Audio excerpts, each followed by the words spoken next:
Sir మీరు చెప్పినట్టే చేశాను, చూసారా సార్? యాక్చువల్గా అంతకు మించి సార్, పిల్లలందరూ ఫస్ట్ క్లాస్లో పాస్ అయ్యారు. మ్యాథ్స్ ఒకటే కాదు సార్, ఫిజిక్స్ కెమిస్ట్రీ కూడా నేనే టీచ్ చేశాను సార్. ఒక బయాలజీ మీనాక్షి మేడం చూశారు కదా సార్, ఆవిడే టీచ్ చేశారు సార్. గుడ్ సార్, మీరు ఇలాగే ఎంకరేజ్ చేయండి సార్. నెక్స్ట్ ఇయర్ చూడండి సార్, పిల్లలు డిస్టింక్షన్లో పాస్ అయ్యేలా చేస్తాను సార్. ఏదో ఒక్క సంవత్సరం ఫ్లూక్లో ఈ మట్టి మొహాలందరూ పాస్ అయిపోతే నువ్వు పెద్ద పుడింగిలా ఫీల్ అవుతున్నావా?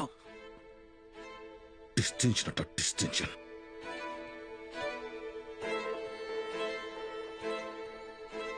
సార్ నేనేం చేశాను సార్? మొత్తం మన కాలేజీలన్నింటినీ రిస్క్ లో పెట్టేశావు. మీ college pass rate 75, Siripuram government కాలేజీలో పాస్ రేట్ 100. మేమంతా ఆ కాలేజీకి వెళ్తాం అని అంటున్నారా? మన town branch middle class customers. Customers students కదా సార్? కస్టమర్సేరా, కస్టమర్సే. ఇది వ్యాపారం. ఏ వ్యాపారంలోనైనా టార్గెట్ మిడిల్ క్లాస్ కస్టమర్సే. చాలా కాలం పట్టిందిరా వాళ్ళ మైండ్ ని ట్యూన్ చేయడానికి. అది నువ్వు వచ్చి మార్చేస్తావా? ఏది సార్? క్వాలిటీ ఆఫ్ ఎడ్యుకేషన్ కావాలంటే కాసులు ఖర్చు పెట్టాలి. త్రిపాఠి లోగో ఇక్కడ ఎందుకుందో తెలుసా? ఇది డబ్బుండే place. Zero fees zero education, more fees more education. ఇదేరా ఇప్పుడు trend. Inter plus EAMCET 25,000 rupees, inter plus IIT 45,000 rupees. ఇదేరా లెక్క. డబ్బులున్నవాడు ఈ లెక్కని కొంటాడు, తక్కువ ఉన్నవాడు అప్పు చేసైనా కడతాడు. మరి లేనివాడి సంగతి ఏంటి సార్? ఆ దిక్కుమాల కోసం గవర్నమెంట్ కాలేజీలు ఉంది చూడు. వాళ్ళకి పెద్ద పెద్ద ఆశలేమి ఉండవురా.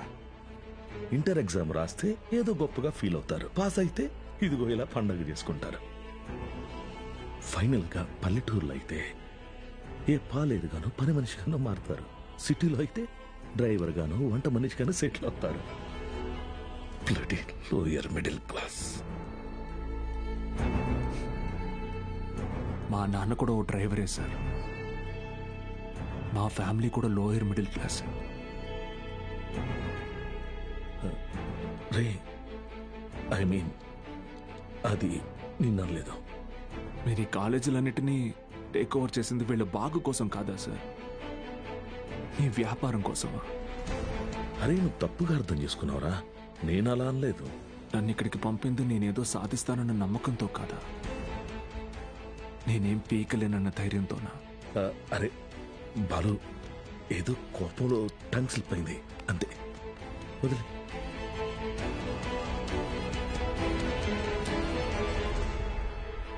నువ్వు చాలా టాలెంటెడ్ రా, గుర్తించాను. ఇది కాదు నువ్వు ఉండాల్సిన ప్లేస్. నాతో వచ్చే మన కాలేజీలో నిన్ను సీనియర్ లెక్చరర్ని చేస్తా. 50 కాదు, లక్షిస్తా. ఇల్లు కారు అన్నీ ఇస్తా. నాతో వచ్చే. సార్ భోజనాలు రెడీ సార్.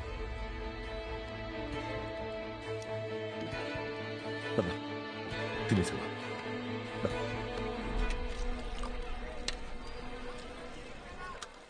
తినండి సార్.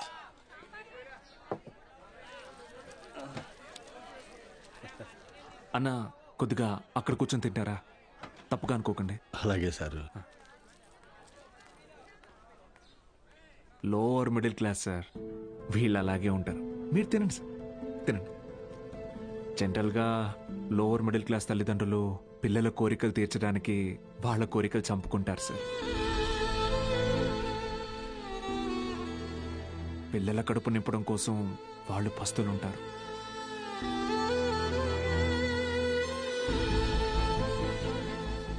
పిల్లలకి కొత్త బట్టలు కొనిచ్చి వాళ్ళు చిరిగిపోయిన బట్టలు కట్టుకుంటారు సార్. అదే లోయర్ మిడిల్ క్లాస్ తల్లిదండ్రులు పిల్లల్ని ఒక ప్రైవేట్ జూనియర్ కాలేజీలో చదివించాలంటే నెలకొకసారి రక్తం కూడా అమ్మాలి సార్. ఇంకెంతకాలం తాగుతారు సార్?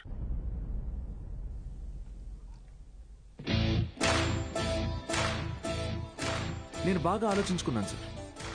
మీ ఆఫర్ కన్నా వాళ్ళ ఫ్యూచర్ గొప్పది. మీతో రావడం కన్నా నేను ఇక్కడ ఉండడం ముఖ్యం. ఏం పీకుతావురా? మహా అయితే నెక్స్ట్ ఇయర్ కూడా పాస్ మార్కులు తెప్పిస్తావు. దానికి వాళ్ళ జీవితాలు మారిపోతాయా? పాస్ మార్క్స్ కాదు సార్, టాప్ మార్క్స్. అంటే ఇక్కడ ఇక్కడ 27 మంది ఎంపీసీ స్టూడెంట్స్, 18 మంది బైపీసీ స్టూడెంట్స్ ఉన్నారు. Everybody here will get EAMCET rank. నిన్ను గెలవనివ్వను.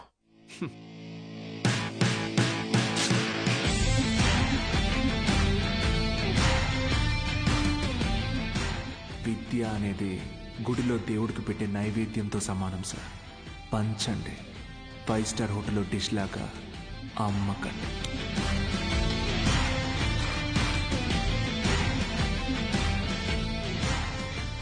Tripathi sir, thank you sir. Take care sir. Bye bye sir. బా బా బా బా బా ఒక్క నిమిషం. Study sir, study sir.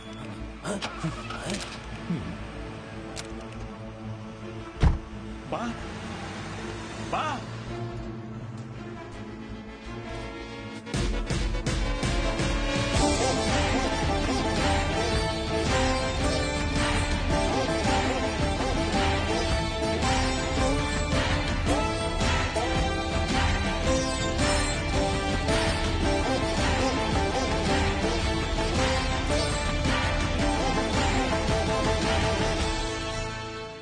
Tripathi, use your brain Sudhakar అన్నావు. పనికి మాలిన వెధవల్ని పంపుదామని అన్నావు. ఇప్పుడు ఆ పంపినాడి వల్ల మనకు పని లేకుండా పోయేటట్టుగా ఉంది. ఒక్కడే కదా, ఒక్కడితో ఆగకపోతే వీడిని ఇన్స్పిరేషన్గా తీసుకుని మిగతా లెక్చరర్స్ కూడా మొదలు పెడితే 10th పేజీలో వీడి గురించి వచ్చిన ఆర్టికల్ మొదటి పేజీకి పాకితే మనం మొదటి పేజీలో ఇచ్చే యాడ్ని ఎవ్వరు చూడరు. రేయ్, బతకలేని పడి పొంతులని పోగేసి వ్యాపారం మొదలుపెట్టిందే నేను. ఆఫ్టర్ ఆల్ ఒకడు దాన్ని పెకిలించడానికి ట్రై చేస్తే చూస్తూ ఊరుకుంటానా? But after all junior lecturer పీకే. కాంట్రాక్ట్ ఇష్యూస్ అనేసేనా 6 months ముందే నోటీస్ ఇవ్వాలి. అంత టైం వాడికిస్తే నాకు రిస్క్. అందుకోసం గవర్నమెంట్ రిస్క్ లో పడేయమంటావా? అపోజిషన్ వాళ్ళు యోకేస్తారు. సీఎం ఒప్పుకోడు.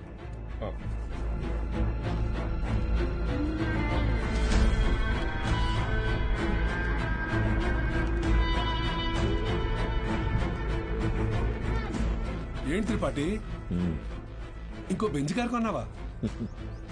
అది నాది కాదు, నీదే. ఏంటి?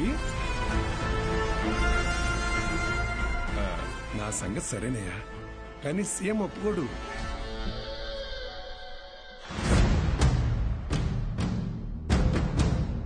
యో, నారాయణ స్వామి ఎందుకు వస్తున్నాడు? నీ సీఎం నువ్వు చెప్తే వినడు, కానీ అపోజిషన్ లీడర్ అసెంబ్లీ హాల్లో చెప్తే వింటాడుగా. త్రిపాఠి, నాకు చిన్న సాయం చేస్తావా? ఏంటి? దయచేసి నువ్వు రాజకీయాల్లోకి మాత్రం రాకయా. డెఫినెట్ గా రాను. ఎడ్యుకేషన్ లో వచ్చేంత డబ్బు పాలిటిక్స్ లో రాదు. రాష్ట్రంలో నిరుద్యోగ సమస్య రోజు రోజుకి పెరిగిపోతోంది అధ్యక్ష. దీనికి ప్రధాన కారణం ప్రైవేటీకరణ అధ్యక్ష. రోడ్డు కాంట్రాక్టర్లు, రైల్వే కాంట్రాక్టర్లు ఇప్పుడు కొత్తగా గవర్నమెంట్ జూనియర్ కాలేజీలు నడపలేక ఇప్పుడు వాటిని కూడా ప్రైవేటీకరణ చేసేసారు. ప్రెసిడెంట్ గారు మీ ఇంటి దగ్గర పాలు పోయొద్దన్నారండి. కావాలంటే కేంద్రానికి వచ్చి డబ్బులు కట్టి పాలు కొనుక్కోండి, ఏమనుకోద్దు సార్. ఎంప్లాయ్మెంట్ ఎక్స్చేంజ్ దగ్గర లెక్చరర్ల పోస్టుల కోసం దరఖాస్తు చేసుకున్న నా నిరుద్యోగ సోదరులకు ఏం సమాధానం చెప్తుంది ప్రభుత్వం? చదువును ప్రైవేటీకరణ చేస్తున్న ఈ జీవోని వెంటనే రద్దు చేయాలని నేను డిమాండ్ చేస్తున్నాను.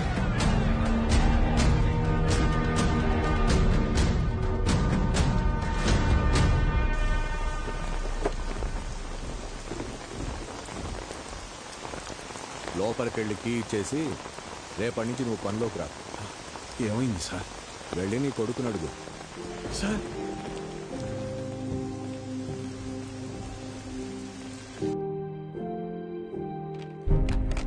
పోయిన సంవత్సరం కొన్ని అధికారిక అవకతవకల వల్ల గవర్నమెంట్ కాలేజీ లెక్చరర్స్ నియామకం ఆలస్యమైంది.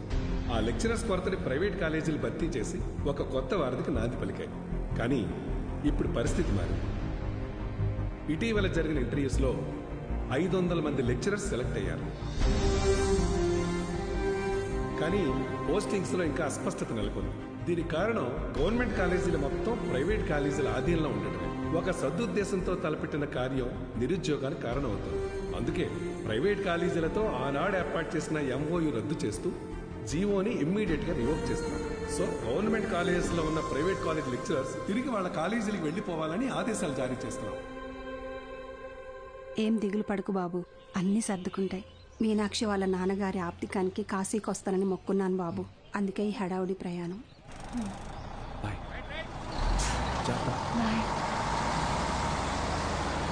సతీ సతీ అన్నా, సత్యం చూసారా? సారాకుడి దగ్గర ఉన్నాడు.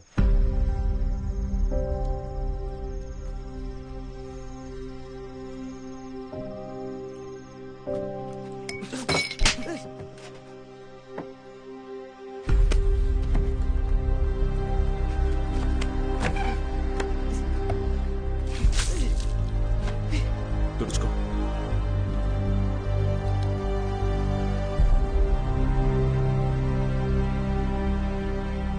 సెకండ్ ఇయర్ సప్లిమెంటరీ ఎగ్జామ్ రాయాలి, గుర్తుందిగా? నేనేం చెప్తే అది చేయాలి.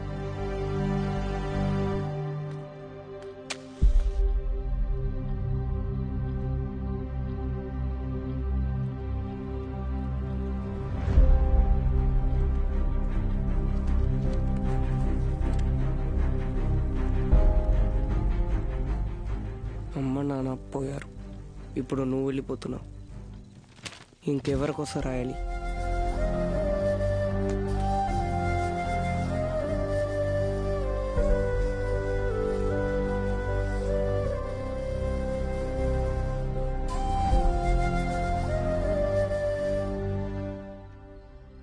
నువ్వు ఇంజనీర్ అవ్వాలని ఆశపడ్డావు, కానీ నేను చదివించలేకపోయాను.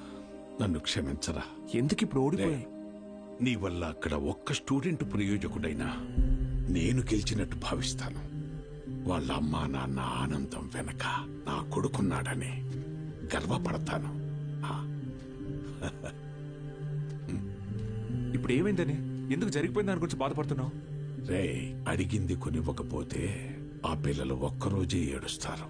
కానీ వాళ్ళ అమ్మా నాన్న కొనివ్వలేని పరిస్థితి ఉన్నంతకాలం ఏడుస్తూనే ఉంటారు. నా ఏడుపు నీకు అర్థం కాదులే.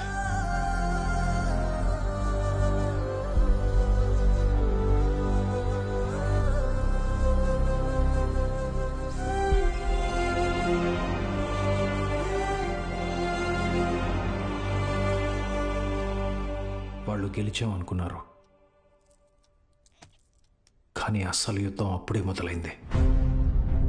ఇంటర్ ఫస్ట్ ఇయర్లో పేర్లు ఇచ్చినట్టు ఇచ్చి మళ్ళీ వెనక్కి వెళ్ళిపోయారండి, లెక్చరర్లు లేరని. బ్యాగులు వేసుకుని ఎక్కడికి వెళ్తున్నారు? రే వీరన్న, పొద్దు పొద్దున ఎక్కడికి రా? క్లాస్కి వెళ్తున్నామండి. క్లాసా?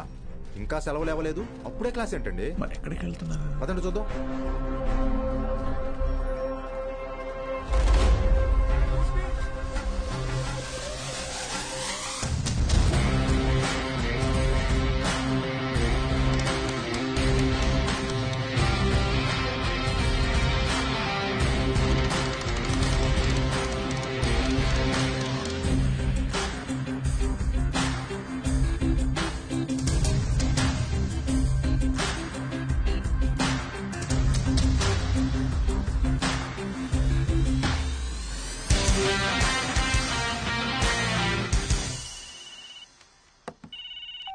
హలో బావా, ఆ మ్యాక్స్ గార్డ్ ఇంకా ఊళ్ళోనే ఉన్నాడు.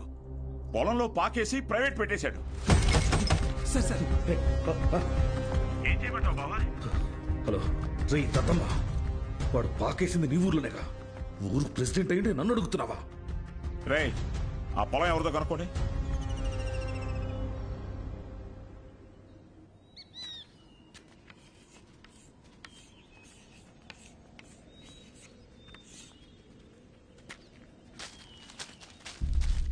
ఏం పంతులు, బాగున్నావా?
చేసిన చాలు స్టేషన్ పద.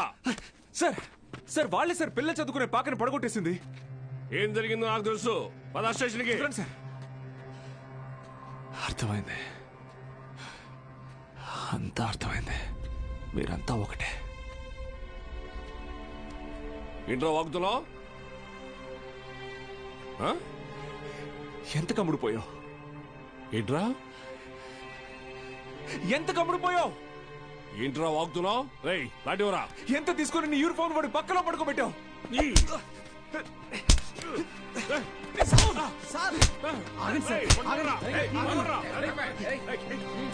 పోలీసు మీద చేంజ్ చేసుకుంటావా? నిన్ను